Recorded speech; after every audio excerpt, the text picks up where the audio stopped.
Chiefs win 41-10 over the Chicago Bears in what was a pretty stress-free game for Chiefs Kingdom. The offense was good. The defense was dominant. We're going to talk about some records that were broken, some moments that we shouldn't forget from that game, and that other storyline that everyone is talking about. Yeah, we're going to touch on that a little bit too. Right now, it's time for 10 Things. This is KC Sports Network, proudly presented by Emprise Bank. Hello, good people, and welcome to 10 Things here on KC Sports Network. I'm BJ Kissel, hanging out with Hayley Lewis. Hayley, it's been 12 hours again since I saw you last. How's it going? Life is good. Lots has happened. Lots of storylines, lots to do, pick apart here. Yeah, this is going to be a fun show. It's always fun coming after a win, but it's also nice when your offense is dominant, your defense is dominant, and there's obviously a lot to talk through with this game. But before we get into the 10 things that stood out to us from the Chiefs win over the Bears, I want to thank our sponsor, Mission Taco Joint. Now with 3 locations in Kansas City, including the new one at Park Place out in Leawood. They're over in Town Center. Mission Taco was generous enough to help support our Feed It Forward program. We actually did our first delivery last week. We put some pictures out on social, and shout out to Mission Taco Joint for making that a smooth process and something that we will do every month with them going forward in a partnership with Hope Faith Ministries and the homeless shelter downtown. And so if you are interested in helping or supporting that program in some way, please reach out to us and know that you can also get 10% off of your meal on Tuesdays at any of the Mission Tacos in Kansas City by just mentioning KCSN. So we appreciate their support, and go grab some tacos on Tuesday.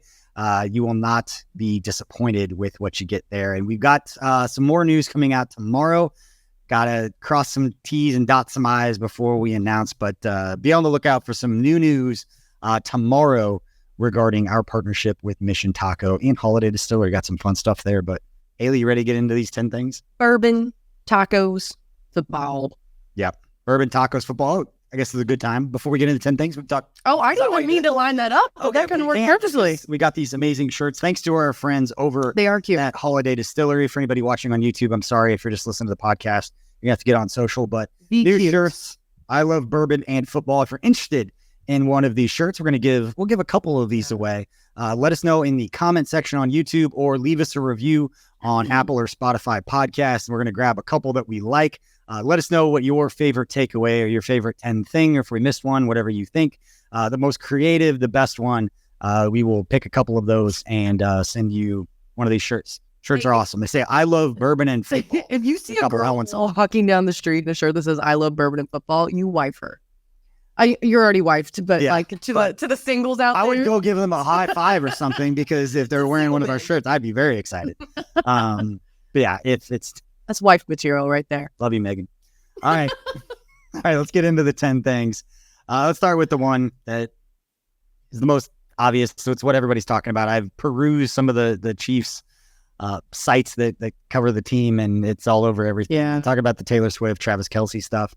And Hayley, I'm going to give my take on this. And I'm going to kind of probably leave us alone for the most part. I tweeted out one thing yesterday.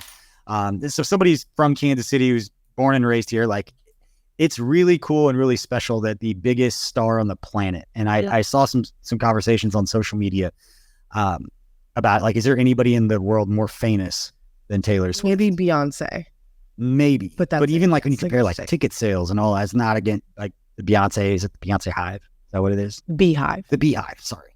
That and the Swifties, like, not trying to get into that discussion. Right. However you want, one of the most recognizable musicians, just stars on the planet, was at Arrowhead watching one of the greatest and most recognizable athletes on the planet. But that's not why she was there. But just as a Kansas City person, like, it is cool that it's happening in Kansas City. Outside of all the other off the field stuff, which we don't really get into a lot on the network. It's just cool that they were both in Kansas City. And I looked it up. It was, nobody wants to remember this, but just for context, it was 4,005 days ago that there were banners flying at Arrowhead to fire the GM, and could not have been probably a lower point in the organization. And 11 years later, we've got the most recognizable musician star on the planet watching one of our players, hanging out afterwards, yelling, "Let's fucking go!" Like meme and GIF that's going to be used forever. She dropped it hard. It's cool that it's happening in Kansas City. All the other personal stuff and the dating scene and all that stuff aside, it's just cool that all this is happening in Arrowhead and in Kansas City. I love how yesterday we both sit down and I'm like, I'm so sick of this Taylor Swift Kelce crap. Like, I don't want to talk about it anymore. Then she shows up and it just go, and now we're like, yeah, Taylor's. I mean, it's cool. No, it's not what we talk about. It's not the X and O's and everything, but it's hard not to recognize. I thought it was really cool. I was listening to Josh Briscoe do his whole post-game show on radio yesterday, and he brought up a really good point. He goes, Patrick Mahomes is now, yesterday was the second most famous person at Arrowhead Stadium. I'm sure that's nothing new to him. And then he's like, no, wait, is he? Because Travis Kelce is, but now in quotes, dating Taylor Swift. I looked at his Instagram this morning. He's already over 3 million and it continues to climb of how many followers he has. So is Patrick Mahomes less famous than Travis Kelce now? When you think of the world of all the people who only know football or only know of the Chiefs because of Taylor Swift. I mean, you know what I hate is we should make the title of this episode and it would just absolutely crush. It would just absolutely crush all the clickbait stuff. And we're talking it off the top. Some people are listening thinking that they love it. They want to consume all this content. Yeah. And there's people out there that are probably like, can we please just get to the It's cute. Stuff? It's fun. So we'll roll through it. I am here for those people. I will say my one thing that I don't like, and this is the same case with the Patrick Mahomes and the aerial shots of his house, which this will off on my take on that. The pictures of Travis Kelce and Taylor Swift around Kansas City, like it's creepy. It's weird. And that stuff's always weird to me. Show your family group chat. That's all you need to send it to. Let them be people. Like, just let them go do their thing. We'll talk about stuff in the stadium. Obviously, the GIF is awesome. That was my favorite thing about this whole situation was the "Let's effing go" that she yelled out. We will use that GIF. But outside of that, this will probably be the extent at which I on the network's talking. I know everybody else got to get their takes off, but hey, bring the Swifties to the kingdom. We love it. More in the Chiefs' kingdom. Hopefully, they don't break up and there's not a song. And Swifties will go negative cheer for Casey.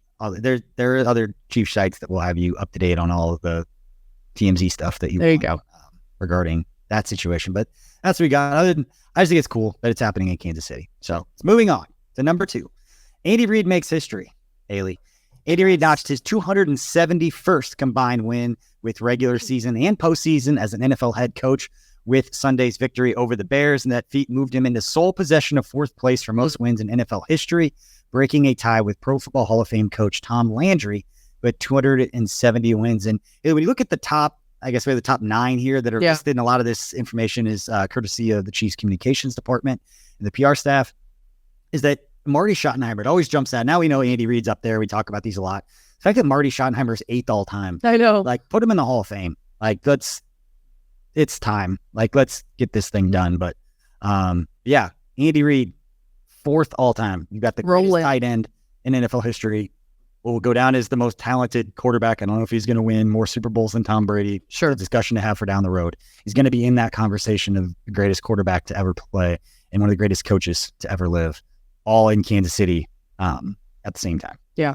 And it's just wild to see what Reid has done. I kind of found some notes on it thinking he's 65 years old. Mm-hmm. He's been to 4 Super Bowls, 1, 2, continues to pad that Hall of Fame, resume. And it's just, you look at those names and you see, oh, wow, that is the head coach for the Kansas City Chiefs, the team that we are reporting on. And we get caught up in this a lot. And I know we say it almost every single week that it's almost, what would be the best word to describe it? It's kind of sometimes surreal that these are the topics we have to report on. Yeah. And that these are the names that you see listed here along with Andy Reid. And now he's surpassing legends.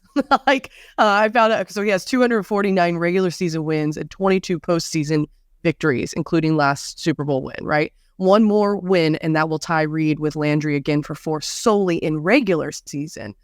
But it's just like, we're hashtag blessed, okay? Yes. That's probably the best way to put it, is to not normalize it. That's part of the reason I love doing this show. Right. And I think it's a good fit within the network is just a lot of meat. It's a lot of the not normalizing greatness. That we could just rename the show. Don't normalize greatness. Dopey. Tucker's giving one of those looks. Graphic. Whip that up. We'll fix it in post, right? Just fix everything in post. All right, so we'll go on to number 3. Another one of those holy cow, I can't believe this is real kinds of stats and paces. Patrick Mahomes, the 7th-year quarterback, threw for 272 yards in Sunday's win over the Bears, surpassing 25,000 career passing yards in just 83 career games. Mahomes became the quickest quarterback in NFL history to reach that milestone, besting the previous mark of 90 games held by Rams quarterback Matthew Stafford. We know spent most of his early part of his career with the Detroit Lions. Mahomes had previously broken Stafford's record in 71 games for the fastest to 20,000 passing yards, accomplishing that feat in just 67 career games. And Mahomes was relieved by Blaine Gabbert in the third quarter of the 41-10 win over the Bears on Sunday. Again, including 24 of 33 for 272 and 3 touchdowns. Almost just one of those like ho-hum, just 272, 3 touchdowns, taken out after 3 quarters. Some of the plays, I know the Justin Watson throw and catch, and equally impressive on both sides. I'm not going to take anything away from that catch. But now that we're getting the different angles and the all 22 angles and the end zone angle of that throw from Mahomes, we put it out on the social media. I know there's a lot of people that have posted it. Insane. Stupid, impressive throw. But again, Patrick Mahomes reaching 25,000 yards, career passing yards, 7 games faster than Matthew Stafford, 9 games faster than Dan Marino, 14 games faster than Kurt Warner, Peyton Manning, and Jared Goff. I mean, that's almost an entire season that he that he did in less time to reach 25,000 yards than a guy like Peyton Manning. I don't know how you just say that with a straight face. Again, not be like, oh my God. The names that he's in company with. Just fanboy and girling it out here. I don't know what else to call it. It's okay. That's what this is. I'll be a homer. This is that part of the show, and this is that show to go over these things. Right. But again, not normalizing greatness. Yeah, should be the name of the show. Change it, Tucker. I think what's cool is how humble he is. And I mean, we've both spoken with him before, and in the post game, they're always going to ask him these stats that come out. And I love that I went back and watched some of the clips from it. And the first thing they ask him, they're like, oh, how did it feel to, get this new feat, another new record? He goes, it's cool. Yeah. Like, just like that, it's cool. And then he goes on to say, I don't think about that stuff. And he's probably one of the only athletes that I actually believe when he says that, because he has too many other things to focus on and think about. And he goes, I don't think about that stuff. It's a tremendous honor. But the cool thing is that he immediately started referencing it would not be happening if it weren't for the organization that I'm a part of, if I did not have Travis Kelce, if I didn't have, guys like Tyreek Hill in the past, if I didn't have Coach Andy Reid. Like, all these things need to happen in this perfect storm. Now, that does not discredit how phenomenal he would have been for another organization as well. But he immediately puts it off on his teammates for being able to get there. And that's why he's the leader of this locker room. It was a lot more recent for you being around them and being. I mean, it's been almost 4 seasons, three years that I was around him. But I think that I remember is just a normal dude. Yeah. And didn't let any of the success. And that was the great thing about back then. The credit was all about Alex Smith. Yeah. And then what he got. And that's true. I don't think any Chiefs fan should speak about Patrick Mahomes' maturation as a professional athlete in Kansas City. Alex Smith absolutely has to be mentioned when talking about at least the beginning of his career, about what that meant to him and what that redshirt year meant to him. And we'll never know what would have happened if he got out there and played, but you ask him, and when he's been asked about it, I think he's admitted that what we saw in year 2 from him going out throwing 5,000 yards and 50 touchdowns, that wouldn't have been the case the year before. He needed that time to get better. Still would have been good. We don't know how that would have worked out, but shout out Alex Smith. And side note, everything that he's going on, keep Alex Smith and his family in your thoughts and prayers. And if you don't know it, I don't want to say the wrong thing, but look it up and keep him in your thoughts. So let's move on to number 4. Okay. Go on the other side of the ball. Yes. All right. So this is a couple of stats courtesy of Next Gen Stats on Twitter. First one, Chiefs defense. George Karlaftis generated a career-high 6 pressures on just 20 pass rushes, a 30% pressure rate. According to Next Gen Stats, Karlaftis has recorded at least 3 pressures in every game this season and has nearly doubled his pressure rate, which is 15.1% through 3 games compared to his rookie year last year at just 8%. George Karlaftis there's a lot of guys on the defense. We spent a lot of time talking about the second-year players. Yeah.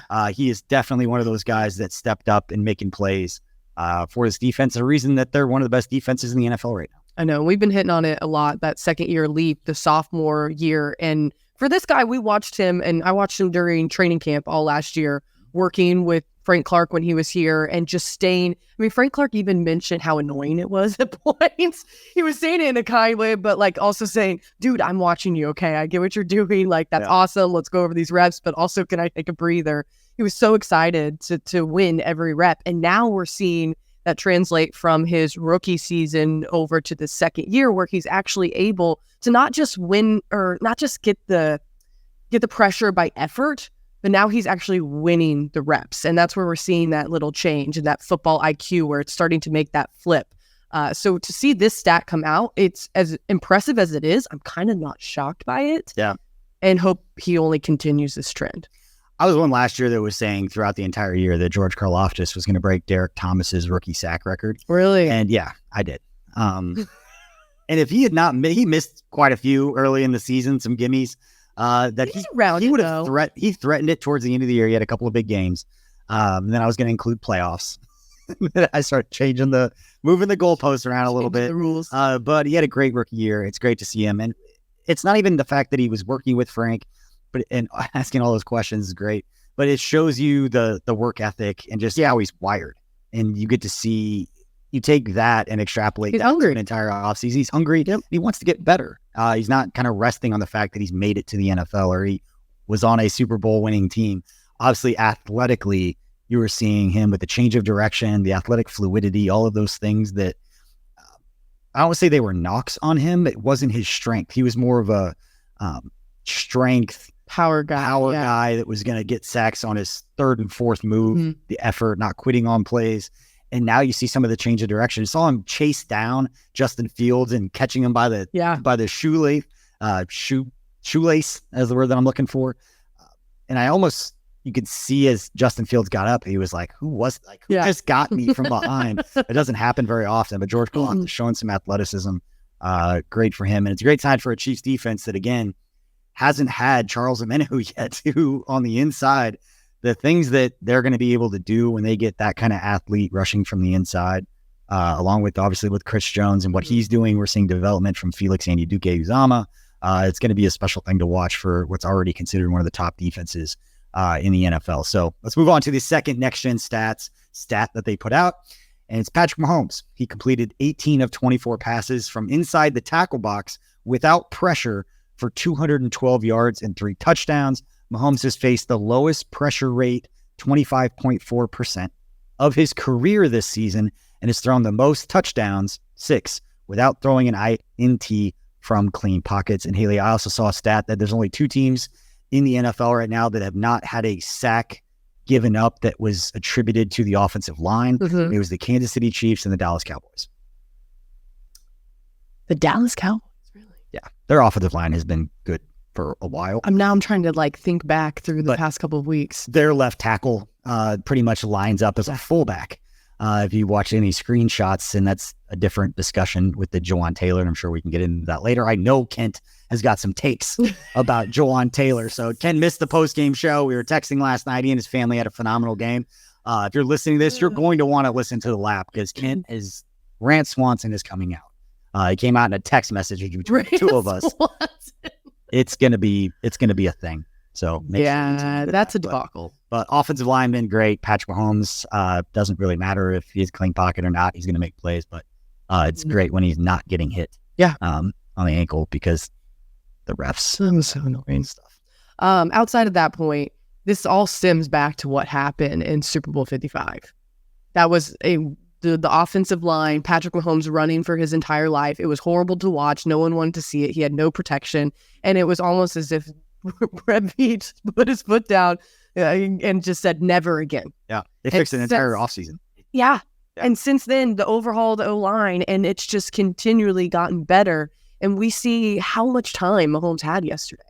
He had so much time. And I get it why previously he maybe hasn't wanted to sit in the pocket as much and have that much time. But I hope that he almost was looking around. You could almost see it a little bit when I watched parts of the game back, that he was looking around being like, oh, it's nice in here. Like, I got time in the pocket, like I could hang out. And so he was given ample time to get things done. And yes, the Bears are just that bad as well. But this O-line has been impressive through three games so far. So absolutely. All right, let's move on to number 5, and it's along the offensive line. See how that worked out? Oh, Yeah. It's consistency at center. It's Creed Humphrey marked his 37th consecutive start when he took the field for Sunday's matchup against the Bears. Humphrey's 37 straight starts since the beginning of 2021 ties him with safety Greg Wesley for the 5th most consecutively started games to begin a career in Chiefs history. Since 2021, the Chiefs' offensive line has allowed 55 sacks, the second fewest in the league.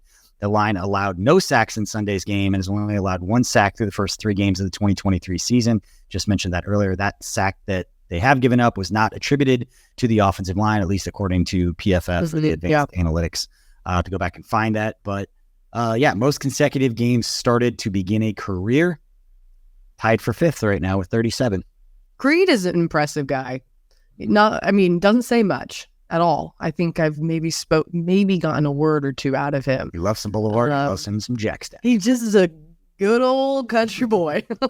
And just, keeps his head down and does what he does best and performs. And that's what they loved about him when he was in college. He was just a guy who got it done and did whatever he needed to do to get it done. He's been solid and consistent for this team. And I love it. No sacks yesterday. It was great to see that pocket presence from Mahomes.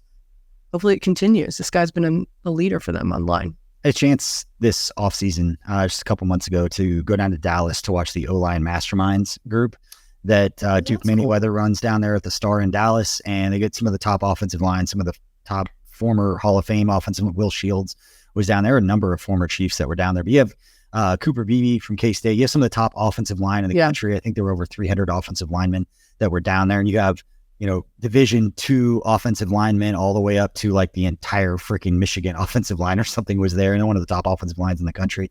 It's all about the offensive line. And it was cool talking to Duke and to some of the people who run it down there, this event. And that Creed Humphrey was there as a college player just a few years ago, kind of soaking up all this knowledge from, these Hall of Fame Steve Hutchinson. And I'm going to forget all of the guys who were there, but there was a panel of just like 7 of the greatest offensive linemen in NFL history that were all there talking to these players. And for Creed Humphrey, again, 2, 3, 4 years ago, there's a player at the University of Oklahoma going to learn. And just a short time later, now when they break off into these groups, he's leading some of these groups and speaking to these college centers and to these guys that were in his position just 3 years ago. Didn't take him that long to become a thought leader and somebody that can help the next generation of offensive linemen. And again, we spend so much time talking about Patrick Mahomes and Travis Kelce and Andy Reid, but some of these things are kind of happening with the offensive line. It's not as highlighted. It's not talked about as much. It's not as sexy to talk about. But at that position, when you're looking at the thought leaders and again, the people that are bringing up the greatest offensive linemen, training them and teaching them, they see Creed as someone that should be speaking to younger players. That's just wild. Because how old is he? He's probably like, what, 20? 24. Child. Fearless infant. Producer Tucker. So he's only a year older than that. And just to finish that out, in case anyone was curious who's listening, the only guys that have started more consecutive games to begin a career in Chiefs history, talk about him being tied with Greg Wesley. Tom Ali, between 2006 and 2008, started 41 straight games to begin his career. Art Still, back in the late 70s, early 80s, started 51 games. Brandon Carr started 64 games between 2008 and 2011. Sneaky, phenomenal, like pretty good career for Brandon Carr. Even if it was during the Chiefs, he spent a lot of time with Baltimore after that as well. And then maybe never going to be caught, Gary Barbaro started 101 consecutive games to begin his career from 1976 to 1982. That's crazy impressive. And you get above 100 games, you get into Will Shields territory, which I still think is one of the most impressive feats in NFL history. Will Shields started 223 straight games. The only game in his career he did not start was the first game of his career. He came in the second quarter against the Bucs when Dave Zott hurt his ankle. You see him coming off. Will Shields went in and started, and then didn't start again until he retired. Unbelievable nugget there. I like that one. I like the nuggets. The nuggets, the O-line. All right.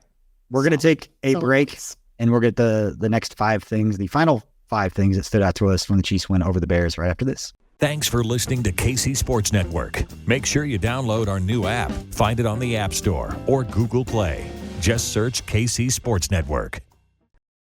All right, welcome back to 10 Things. BJ Kissel hanging out with Hayley Lewis, talking about some tacos. Thanks to our presenting sponsor of this show, Mission Taco Joint. Make sure to check out and get your Taco Tuesdays and mention KCSN for 10% off. But we're at number 6 on the 10 things that stood out to us about the Chiefs win over the Bears. Hayley, what do we got for number 6? Good old Jerick McKinnon, guy that had a lot of promise last year and older guy on the team. Everyone wanted to see him back. They get his contract signed. He's back here in KC. Had one hell of a December last year. And then here he goes, scores his first touchdown of the season to open the day. His 6-yard touchdown catch from Patrick Mahomes capped off a 6-play, 59-yard drive. Later in the second half, he found the end zone again for a second time. 3-yard pass from Mahomes. Finishing touch was an 11-play, 88-yard, giving Kansas City a 21-0 lead. His third game with multiple receiving touchdowns since he joined the Chiefs in 2021. He is a running back.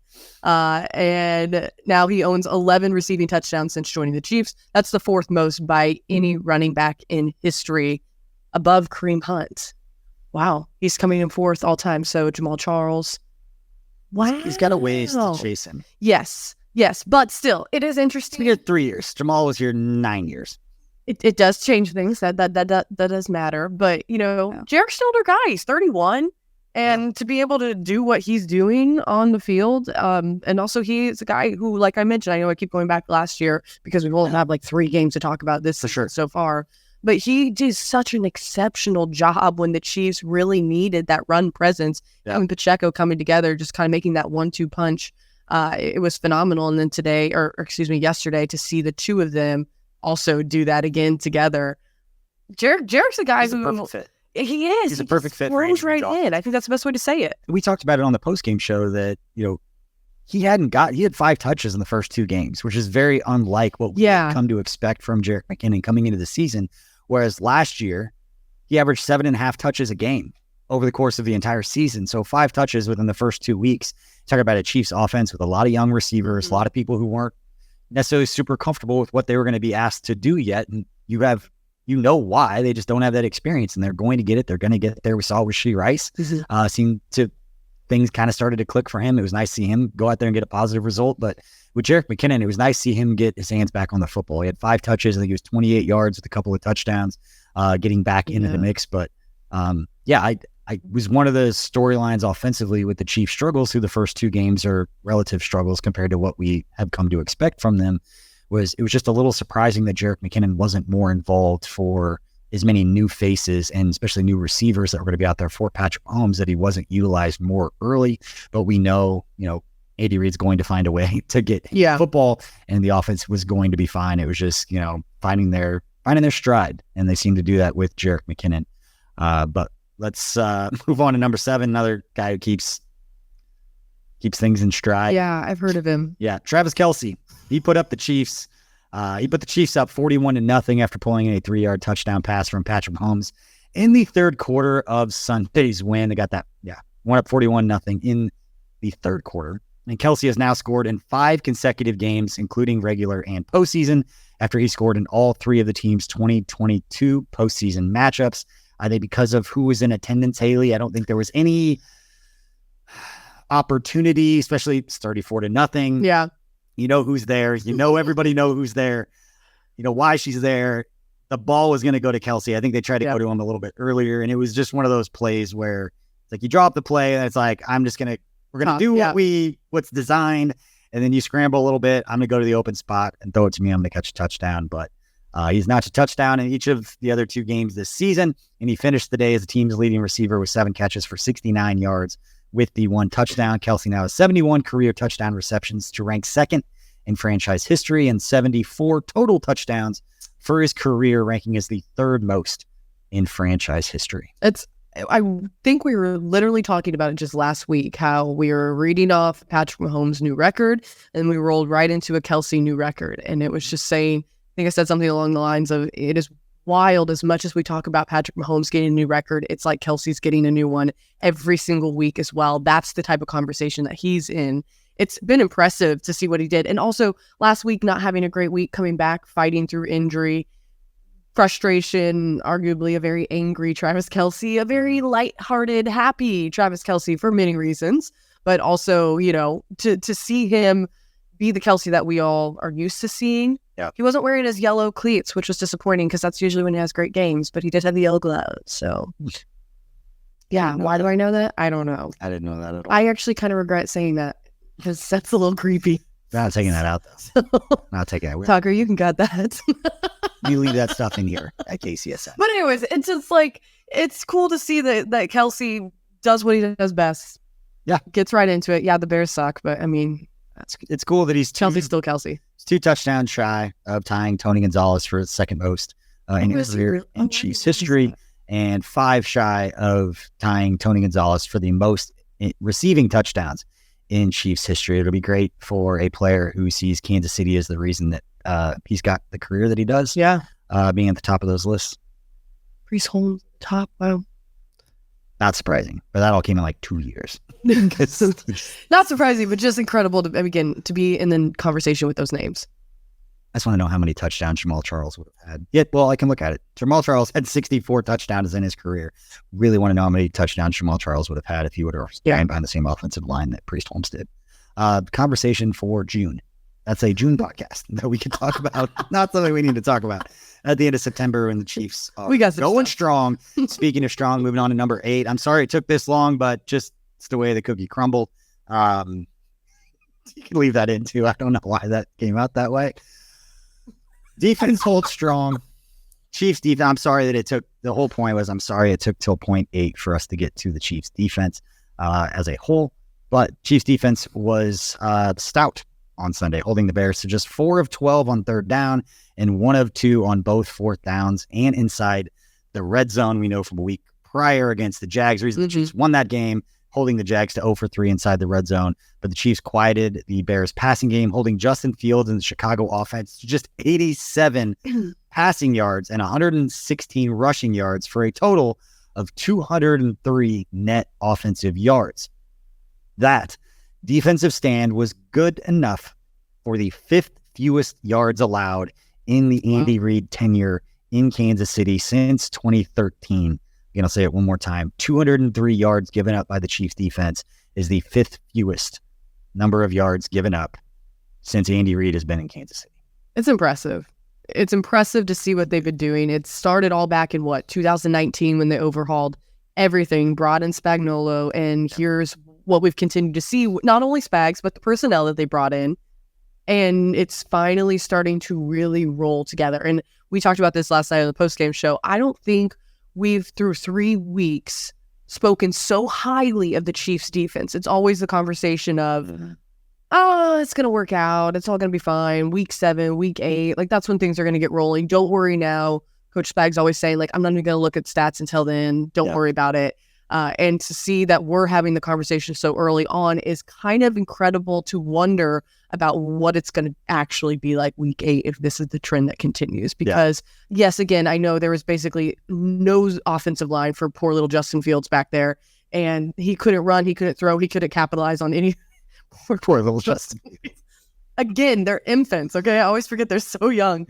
But the thing is, it's interesting to see how different the shift in conversation is about the defense and how good the potential of this defense is. Yeah, I think we're all guilty of it too. And that the way you talk about the Chiefs defense, it had, in the past, it had always been in context of the defense needs to be good enough to just get hold, by, hold them, or just get the Chiefs back on the field. They're going to create some turnovers because teams are trying to keep up with the Chiefs. So they're going to play the ball a lot, or they're going to try, not to go out of bounds. They're going to try to get those extra yards because they know. Or they're going to go for it on fourth down. Or they're going to go be really aggressive because they know they have to steal possessions, or they can't just go possession for possession and try and feel like that's a winning strategy to beat the Chiefs. But now the Chiefs defense is dominant as a standalone outside of what the offense is able to do, which is a really scary thing. And I know we've already talked about it probably a couple times here, that the defense doing what it's doing without Charles Omenihu.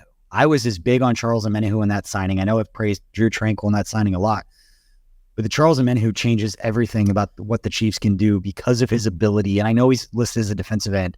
I only think of Charles Omenihu on what he can do lined up inside in passing situations where Chris is on the outside, and the stunts and the twists that they're going to be able to do with Charles Omenihu going from like a B gap to like a backside B gap on a stunt. And I know it's nerdy football stuff, and I understand it enough to be able to visualize what I just said. I'm not going to pretend to know everything about everything, but I've watched enough highlights of that dude of what he can do athletically and the pressure on an offensive line that Steve Spagnuolo is going to have a field day. When you add in George Karlaftis' development, what Felix Anudike-Uzomah is going to be as he gets some more experience, and even Leo Chanel with what he's doing as like a rush Sam off-ball linebacker and his development and athleticism coming out.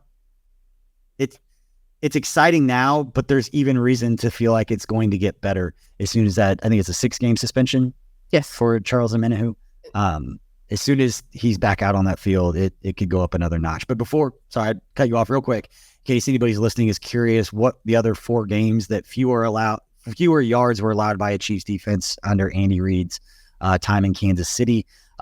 The number one, the best performance that we've had from the Chiefs defense under Andy Reid, 178 yards from the Jacksonville Jaguars. That was the first game of Andy Reid's tenure on September 8th, 2013. I think that was the game that started with a safety. Am I wrong about that? I feel like there was a safety in that game, and I remember thinking Tucker wasn't even born then. It's a fact.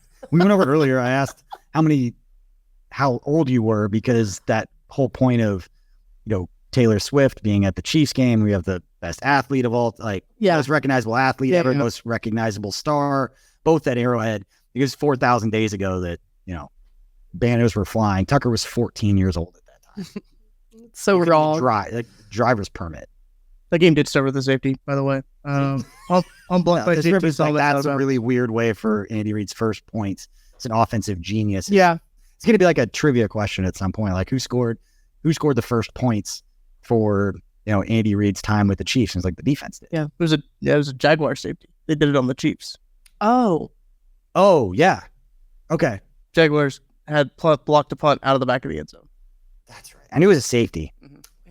Thank you for clarifying that before the YouTube comments. Yeah, don't use that in Twitter or trivia. We're wrong about a lot of things, and that's okay, and we'll admit it. Donnie Avery actually caught the first touchdown pass from Alex Smith. 5-yard touchdown passes were the first points in the Andy Reid era. And it was 2015 then that we didn't have a wide receiver catch a touchdown?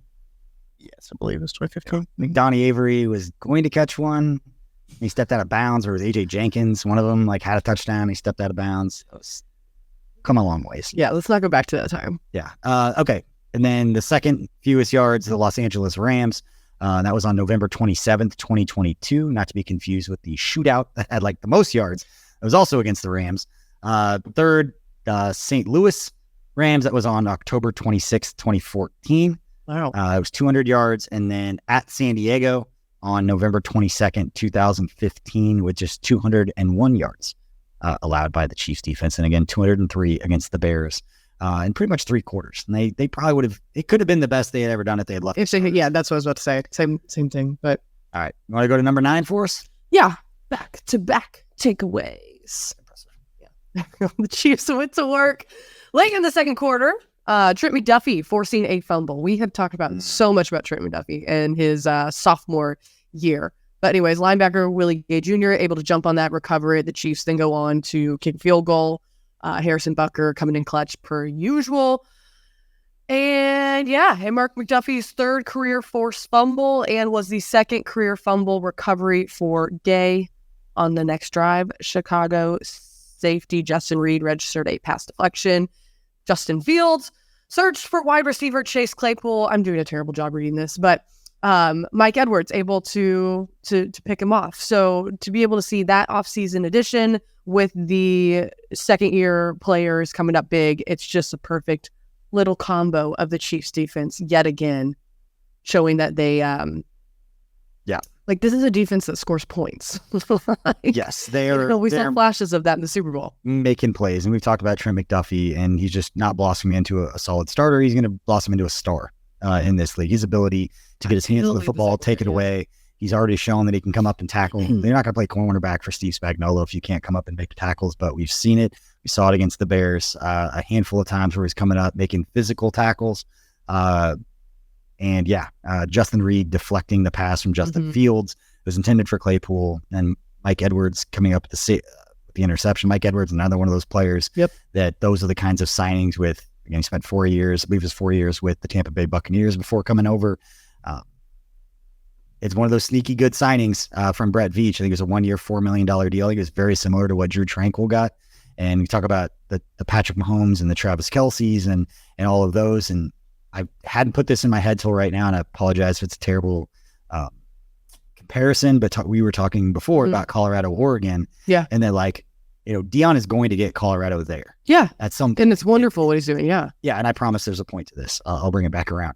But they have got absolute Shadur Sanders is a star. Yeah. Travis Hunter is a star. Dylan Edwards is going to be a star, but you got to have everybody else. Yeah. And that's what Colorado doesn't have right now. They need, and the Chiefs could be in a similar boat if Brett Veach wasn't good with bringing in guys like Drew Tranquil and drafting the way that they have, especially with the draft class from last year, is that the Chiefs could very well be a Colorado type if they weren't good at adding talent all over the place. They didn't draft well, if they didn't make good moves in free agency and not just writing blank checks to everybody. But you got to bolster everything else in has between to be good. stars. And you and I talked about this regarding the Colorado Oregon, and not that we were rooting against Colorado, and I want to make sure I articulate this correctly. So we were not rooting against Colorado, but both of us are so team oriented for the way that we grew up and the way that we view sports in general, and that it takes an entire team to be successful. Sure.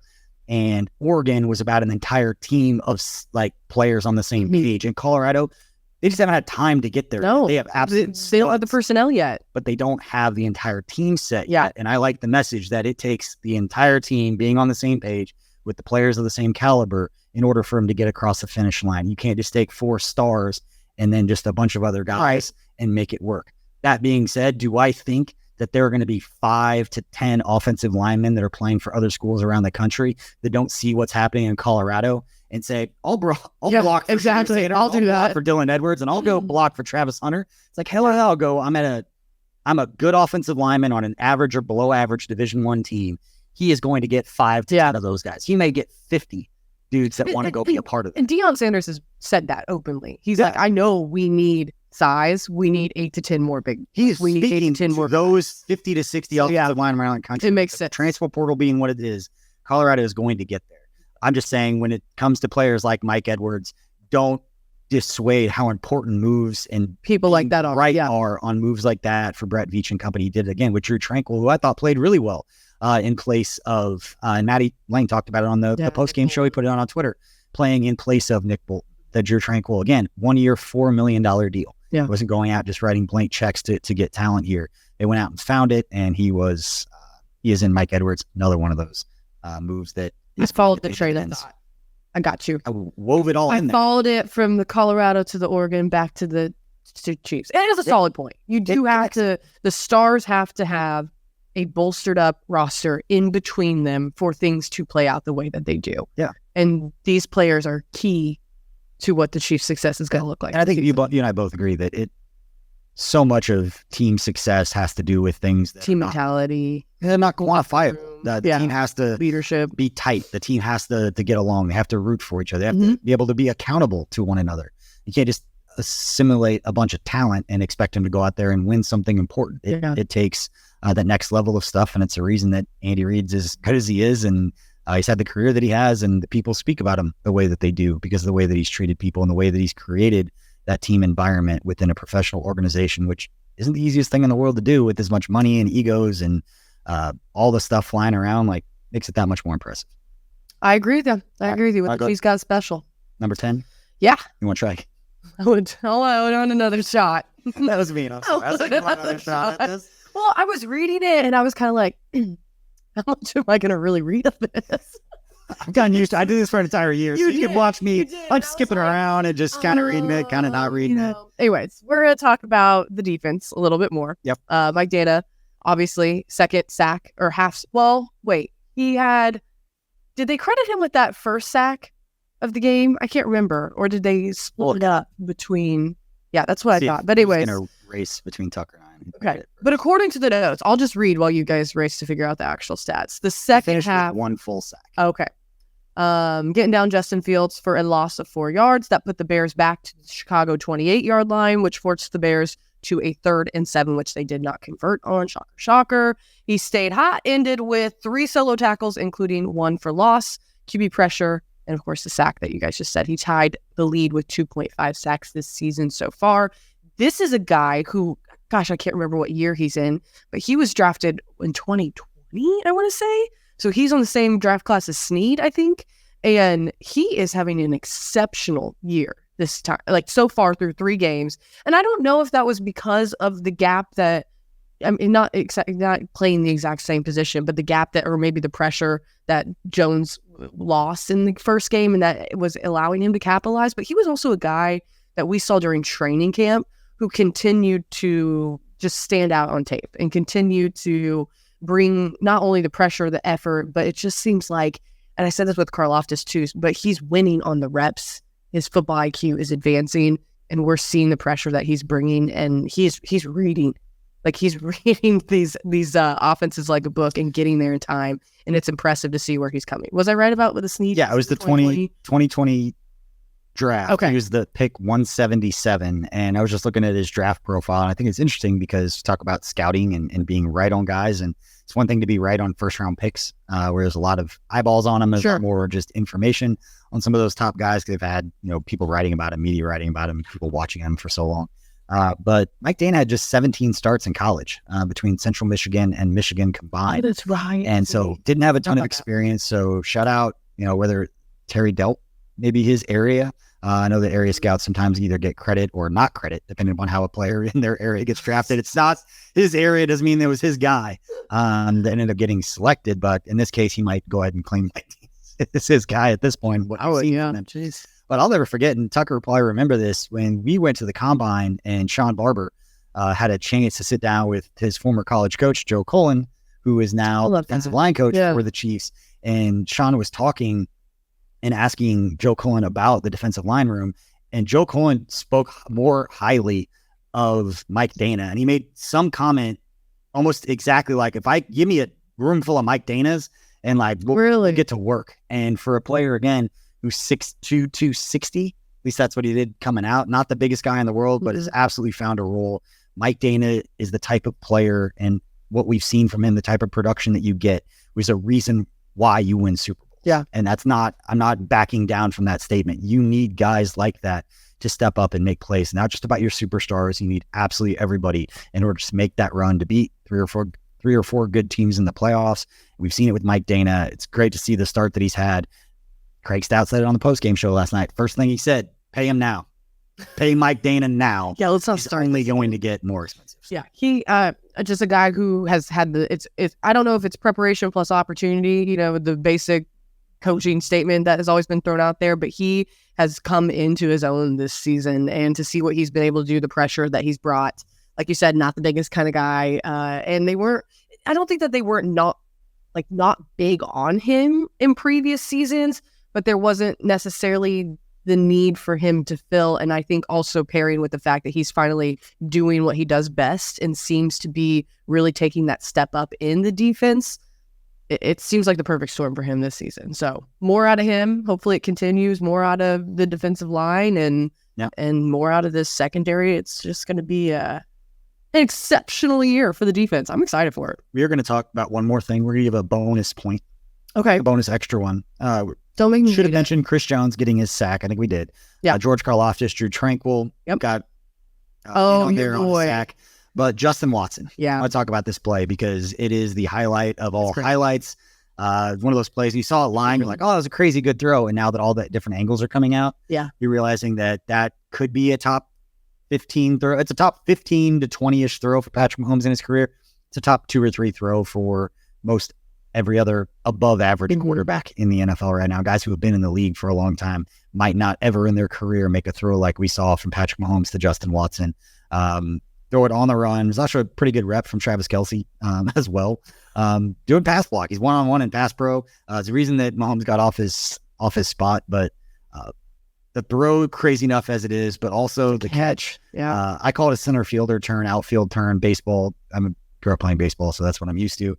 But it's where you're looking over like your left shoulder as you're tracking the ball, and then you have to turn and then look over your opposite shoulder without completely turning your body around, and then find the ball again and make a play. And the fact that he turned his head like that, catching a baseball is hard to do, let alone catching a football with a guy on your back, with the end zone right there, and just all the noise and just all of the just craziness going on. You've stood down there on an It's NFL loud. line to make a play like that and to be able to track a football like that.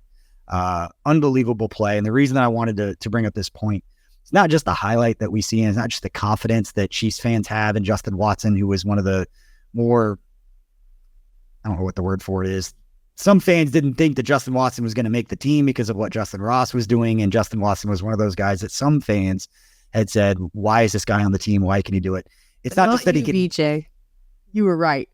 I'm not saying that I absolutely love Justin Watson. I know that Brett Veach really likes Justin Watson. He's liked him for a long time. I'm with you on it. But what I'm going to say is what that throw does, I think that's more impactful than all of us in our takes that don't matter anyway about what we think about Justin Watson.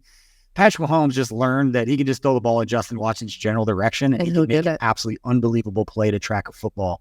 And so for a player that's going to give in one-on-one situations his guys opportunities to make plays, that reinforced to Patrick Mahomes. I just get it in his area. He will go make a play for me. I don't have to worry about him being wide open or not tracking it, getting intercepted because the he turned the wrong way. The trust is there. Yeah.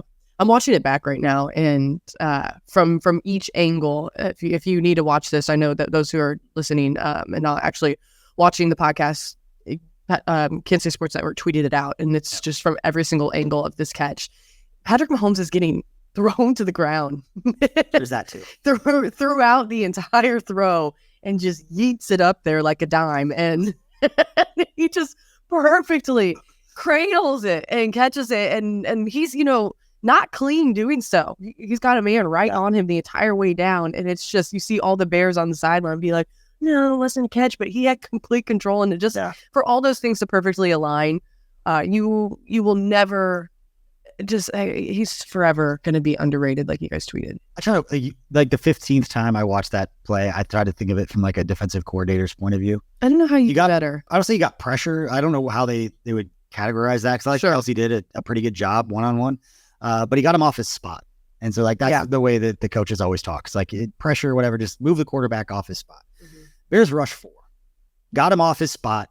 He was throwing on the run, and there was tight coverage everywhere. If you watch that highlight, there's nobody that's really open. And even when Patrick Mahomes threw that football, he was looking over his inside shoulder because that was not the trajectory of the route that's being run. Patrick Mahomes just threw to an open spot, and Justin Watson went and made the play on it. But I don't know if you're a defensive coordinator, how you watch that play and you're not just like, what the hell? Yeah. Like, what we can't even game plan for this. I think Seth Kaiser of Only Weird Games, would make sure you check that out. You listen to these podcasts, it's probably already out. Only Weird Games would be a fun show to listen to. But I know Seth made a highlight video maybe it was last year or 2 years ago of defensive back and linebackers' reactions after a Patrick Mahomes crazy play. Where there's a bunch of guys like shaking their head like and looking at each other with their hands up like, what are we supposed to do? We can't stop this guy. And it was just like dozens of plays of guys being annoyed. But anyway, we appreciate everybody for hanging out with us and spending part of your day with us, listening to this episode or watching this episode of 10 Things. Again, if you would like a chance to win one of these new shirts that says I love bourbon and football, thanks to our friends at Holiday Distillery. We have a few as giveaways. Hit us up in the comment section on YouTube. Let us know what your favorite takeaway was or your favorite thing from the Chiefs win over the Bears on Sunday. Or if you don't want to do it on YouTube, go on Apple Podcasts, leave us a review. Let us know what your favorite play was. And we'll pick a couple and we'll send those shirts out to you. But that's all I got. I think we touched on Taylor Swift. We touched on the defense, the offense, and how crazy awesome everything is that's going on right now in Kansas City. Boom. Speaking. I'll show you. My daughter and I have a handshake. Do you? It's like the cutest thing ever. She won't do it in public. What? She's just like, no, there's people around. I get that. Oh, we haven't ended the show yet. Hey, thanks everybody for hanging out. We'll show you that next episode. We'll see you later. I wish you all could see Tucker's face right now. Peace.